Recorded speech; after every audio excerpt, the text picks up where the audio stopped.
ప్రపంచ శక్తుల ఆవిర్భావము 2024వ సంవత్సరంలో ఈ కలిసి ఉన్నటువంటి దేశాలు విడిపోవడము, ఒకదానితో ఒకటి పోటీ పడడం, అంతరంగ యుద్ధాలు జరగడం కూడా మనం కళ్ళతో చూడబోతున్నాం. ఈ అంతరంగ యుద్ధాలన్నీ కూడా చాలా భయంకరంగా ఉండబోతున్నాయి. It is looking like the beginning of World War III. From multiple military conflicts in West Asia to the one in Europe between Russia and Ukraine, the world is witnessing an era of a great power conflict. అంతరంగ యుద్ధాలు దేని గురించి జరుగుతుందంటే, నా దేశం powerful అంటే నా దేశం పవర్ఫుల్, నా టెక్నాలజీ పవర్ఫుల్ అంటే నా technology powerful.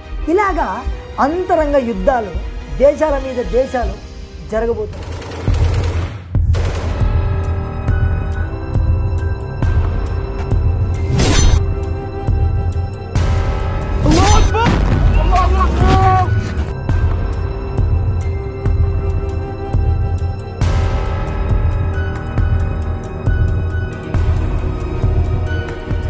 Based here, and as you can see, the Israel-Hamas war is no longer about just Israel and Hamas.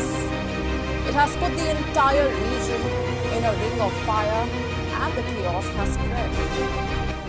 ఒక దేశంతో ఒక దేశం యుద్ధం జరుగుతున్నప్పుడు, యుద్ధం ఆరంభమవుతున్నప్పుడు ఒక వ్యక్తి మీడియేటర్గా పోతున్నాడు. ఇతను ఏం చేస్తున్నాడంటే, ఈ రెండు దేశాల మధ్యలో యుద్ధాన్ని ఆపి పీస్ అనే లాని క్రియేట్ చేయబోతున్నాడు. దేశాల మధ్యలో పీస్ని క్రియేట్ చేస్తూ ఒక మీడియేటర్గా పరిచయం కాబోతున్నాడు.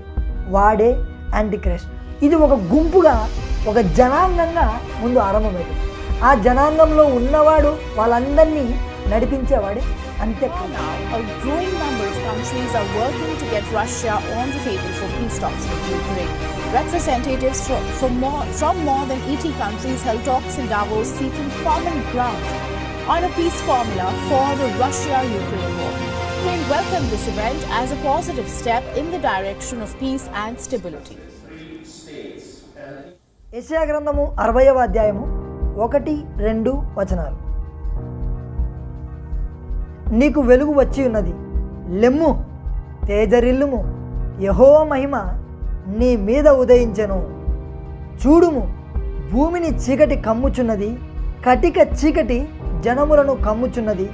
యెహోవా నీ మీద ఉదయించి ఉన్నాడు, ఆయన మహిమ నీ మీద కనబడుచున్నది.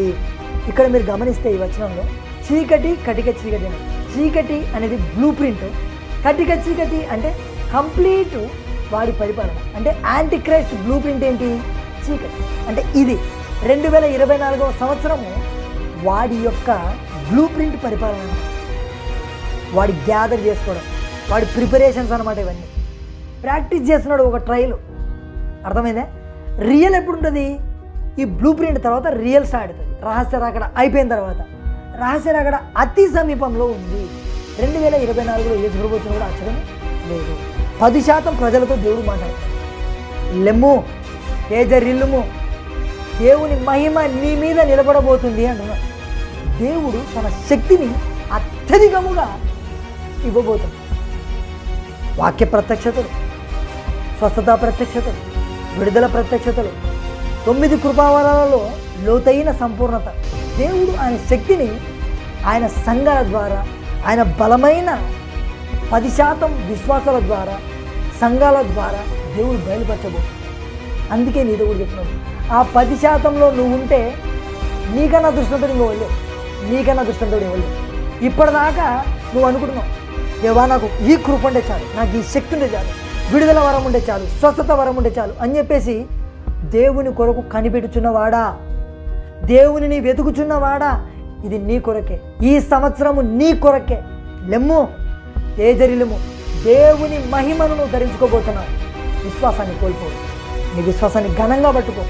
ఇప్పుడు నువ్వు ఏం సాధించాలనుకున్నా కూడా, ఆత్మీయంగా ఏం సంపాదించాలన్నా, ఎన్ని ఆత్మలు సంపాదాలన్నా, దేవుని కొరకు దేవుని సంతోషపెట్టేవాడిగా ఎంత బలంగా నువ్వు పనిచేయాలనుకున్నా కూడా అది ఈ సంవత్సరం కాంప్రమైజ్ కావద్దు.